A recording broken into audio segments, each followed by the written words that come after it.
Hello दोस्तों, आज हम डिस्कस करने वाले हैं जीआईबी के second paper accounting and finance for bankers की 9th unit bank reconciliation statement. पिछले पार्ट में हमने कॉन्सेप्ट डिस्कस किए थे, इस पार्ट में हम न्यूमेरिकल डिस्कस करेंगे। मैंने आपको पहले ही बताया था पिछले वीडियो में, इसके जो न्यूमेरिकल होते हैं उसमें या तो आपको पासबुक का बैलेंस दिया होगा और आपको कैशबुक का बैलेंस निकालना होगा, या आपको कैशबुक का बैलेंस दिया होगा और पासबुक का बैलेंस निकालना होगा। तो आइए देखते हैं न्यूमेरिकल किस टाइप के आते हैं। फर्स्ट न्यूमेरिकल है, the balance at bank at 21st May 2020 is stated on the bank statement at rupees 18,450. Checks yet to be presented to the bank on this date amount to rupees 19,720. Assuming that the balance in the bank account written up in the cash book differs only because of circumstances stated in each of the following. अब यहाँ पे इन्होंने दिया क्या है ये देखना है। पहले इन्होंने लिखा है balance at bank on the bank statement. जो बैंक बैलेंस होता है, इस वर्ड से आपको कंफ्यूज नहीं होना है। ये पासबुक का भी हो सकता है और कैश बुक का भी हो सकता है, दोनों में बैंक बैलेंस होता है।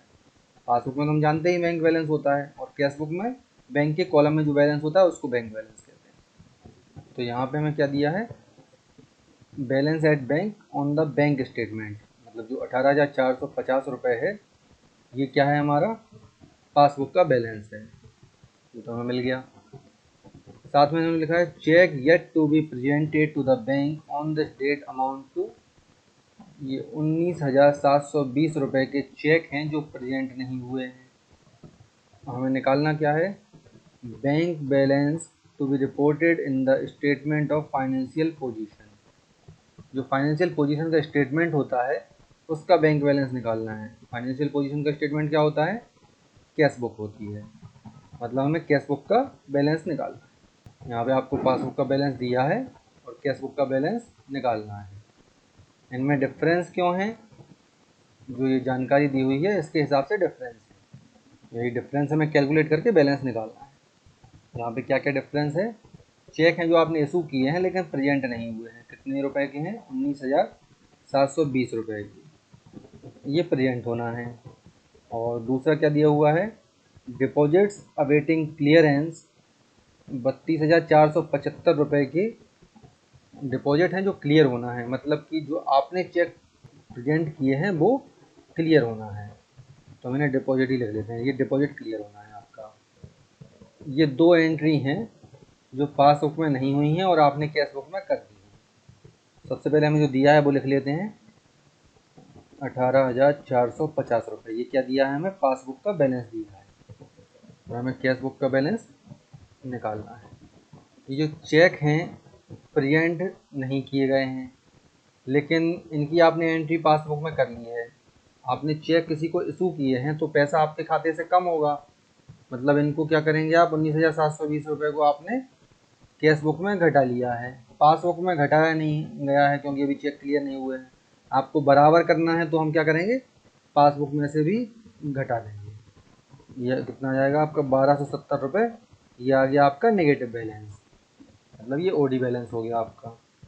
अब क्या करना है, डिपॉजिट अवेटिंग क्लियरेंस, इतने रुपए का आपने चेक लगाया था जो क्लियर नहीं हुआ है, लेकिन आपने कैश बुक में इन्हें ऐड कर दिया है। कैश बुक पासबुक बराबर करना है तो हम इसको पासबुक में भी ऐड कर देते हैं, 32,475 रुपये। ये हो गया आपका 31,205 रुपये। अब क्या हो गया, ये चेक बुक और पासबुक क्या हो गई, बराबर हो गई। बराबर हो गई मतलब कि ये बैलेंस काय का हो गया, कैश बुक का हो गया। यही हमें निकालना था। ऐसे ही क्वेश्चन रहेंगे आपके पास कि आपको पासबुक से कैश बुक का या कैश बुक से पासबुक का बैलेंस निकालना होगा। केवल आपको अपना कॉमन सेंस और कुछ कॉन्सेप्ट यूज करना है। सेकंड न्यूमेरिकल देखते हैं, इसी का सेकंड पार्ट है। ये बैंक बैलेंस, ये पासबुक का बैलेंस आपको वही दिया हुआ है, 18,450 रुपये। चेक जो क्लियर होने हैं वो भी 19,720 रुपये के ही हैं। यहाँ कुछ चेंज कर दिया है, bank balance stated in the cash book, मतलब जो बैंक बैलेंस है काय में, कैश बुक में, वो है 17,240 रुपये। मतलब आपको यहाँ कैश बुक का भी बैलेंस दे दिया है 17,240 रुपये, और पासबुक का भी दे दिया है, मतलब कुछ और निकालना होगा। आगे पढ़ते हैं। Trade association subscription of ₹450 paid by direct debit. आपने कुछ सब्सक्रिप्शन लिए थे ट्रेड एसोसिएशंस के, उसमें आपके 450 रुपये बैंक ने डेबिट कर दिए। तो ये 450 रुपये की जो एंट्री है ये बैंक ने आपकी डेबिट कर दी है, लेकिन आपके कैश बुक में रिकॉर्ड नहीं हुई है। दूसरा, a dividend of ₹3000 collected on a mandate are yet to be recorded in cash book. 3000 रुपये का आपको डिविडेंड मिला है, वो भी कैश बुक में रिकॉर्ड नहीं हुआ है, मतलब पासबुक में ये रिकॉर्ड हो गया। 3000 रुपये आपको मिलने थे, मतलब पासबुक में ऐड होते। आगे लिख रहे हैं any difference is deposit awaiting clearance. मतलब अब जो भी पासबुक कैश बुक का डिफरेंस होगा वो होगा डिपॉजिट अवेटिंग क्लियरेंस की वजह से, वही हमें कैलकुलेट करना है। तो यहाँ हम कैश बुक से पासबुक की तरफ भी जा सकते हैं, पासबुक से कैश बुक की तरफ भी जा सकते हैं। कैश बुक का बैलेंस है 17,240 रुपये। ये 450 रुपये की एंट्री जो डेबिट की थी वो पासबुक में तो हो गई, कैश बुक में नहीं हुई है, तो हम कैश बुक में ये एंट्री कर देंगे। तो बचेगा आपका 16,790 रुपये। 3,000 रुपये डिविडेंड मिलना था, वो भी आपने ऐड नहीं किया है कैश बुक में, तो इसको भी हम ऐड कर देंगे। ये आ गया आपका 19,790 रुपये। अब ये चेक हैं 19,720 रुपये के, ये अभी प्रेजेंट नहीं हुए हैं, लेकिन आपने तो अपने खाते से काट दिए, अपने खाते से पैसा काट दिया है अपना। अब हमें बराबर करना है तो हम ये वापस ऐड कर देते हैं। ये हो जाएगा आपका 39,510 रुपये। ये क्या होना चाहिए, आपका पासबुक का बैलेंस होना चाहिए, लेकिन पासबुक का बैलेंस क्या है 18,450 रुपये। मतलब अभी पासबुक का बैलेंस नहीं आया है। उन्होंने लिखा था कोई भी डिफरेंस अगर है तो वो होगा डिपॉजिट अवेटिंग क्लियरेंस की वजह से। मतलब कुछ पैसा है जो आपने अपनी कैश बुक में ऐड कर दिया है, जो आपके चेक क्लियर होने थे वो आपने इसमें ऐड कर दिए हैं, लेकिन अभी ऐड होना नहीं था, क्लियर नहीं हुए हैं, तो हम क्या करेंगे, इन्हें वापस घटा देंगे। अब अमाउंट तो हमें पता नहीं है, तो लिख देते हैं डिपॉजिट ही लिख देते हैं उसको। अमाउंट कितना बचना चाहिए 18,450। ये तो छोटी सी मैथमेटिकल कैलकुलेशन है, बचपन से पढ़ते आ रहे हैं, हमें डी की वैल्यू निकालनी है। तो इस अमाउंट को 39,000 में से घटा देंगे, 39,510 में से घटा देंगे, ये आएगा आपका 21,060 रुपये। ये हो गया आपका आंसर। तो हमने क्या किया था, कैश बुक का बैलेंस दिया हुआ है, ये 450 रुपये की एंट्री पासबुक में हो गई थी, तो हमने कैश बुक में भी कर दी। ये 3,000 की एंट्री पासबुक में हो गई थी, हमने कैश बुक में भी कर दी। ये 19,720 रुपये की एंट्री पासबुक में हो ही नहीं थी, कैश बुक में हमने कर दी थी, तो उसको हमने रिवर्स कर दिया, जो अमाउंट हमने घटा दिया था वो वापस जोड़ दिया, और उसके बाद जो अमाउंट हमने गलती से जोड़ दिया था डिपॉजिट अवेटिंग क्लियरेंस वाला, वो हमने वापस घटा दिया, हमारी वैल्यू आ गई पासबुक का बैलेंस। डी की वैल्यू हमने निकाल ली 21,060। नेक्स्ट देखते हैं, what would be the bank balance in the bank statement. मतलब कि बैंक स्टेटमेंट में बैंक बैलेंस क्या होता है, पासबुक, पासबुक का बैलेंस हमें निकालना है। दिया क्या है हमें, डिपॉजिट अवेटिंग क्लियरेंस 18,240 रुपये, cheque yet to be presented for payment 21,590 रुपये, bank balance in the cash book was 9,480 रुपये। कैश बुक का बैलेंस हमें कितना दिया है 9,480 रुपये। चेक कितने क्लियर होने हैं 21,590 रुपये के चेक पेंडिंग हैं, और डिपॉजिट कितना पेंडिंग है 18,240 रुपये। कैश बुक का बैलेंस दिया है, पासबुक का हमें निकालना है। अब ये दोनों एंट्री कहाँ है, पासबुक में अभी पेंडिंग है।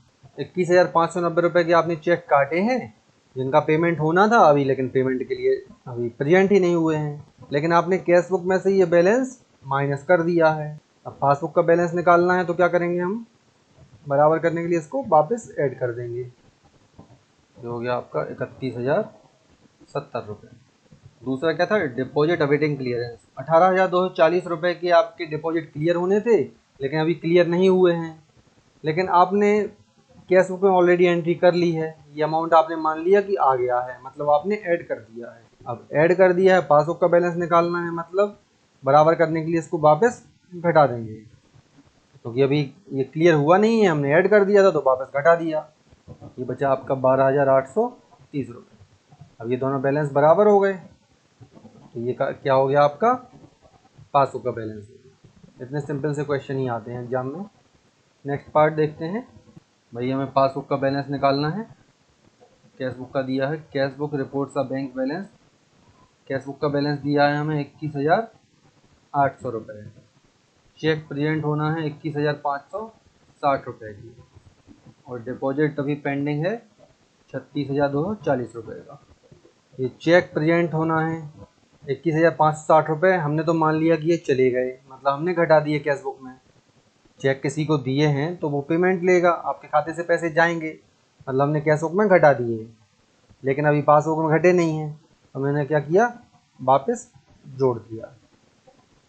ये हो गया आपका 43,360 रुपये। ये डिपॉजिट क्लियर होना था, मान लिया आपने क्लियर हो गया और कैश बुक में जोड़ दिया है तो उसको वापस घटा देते हैं, 36,240 रुपये। ये हो गया आपका 7,120 रुपये। ये आ गया आपका क्या, पासबुक का बैलेंस। तो आपको कैश बुक का बैलेंस दिया है, पासबुक का निकालना है।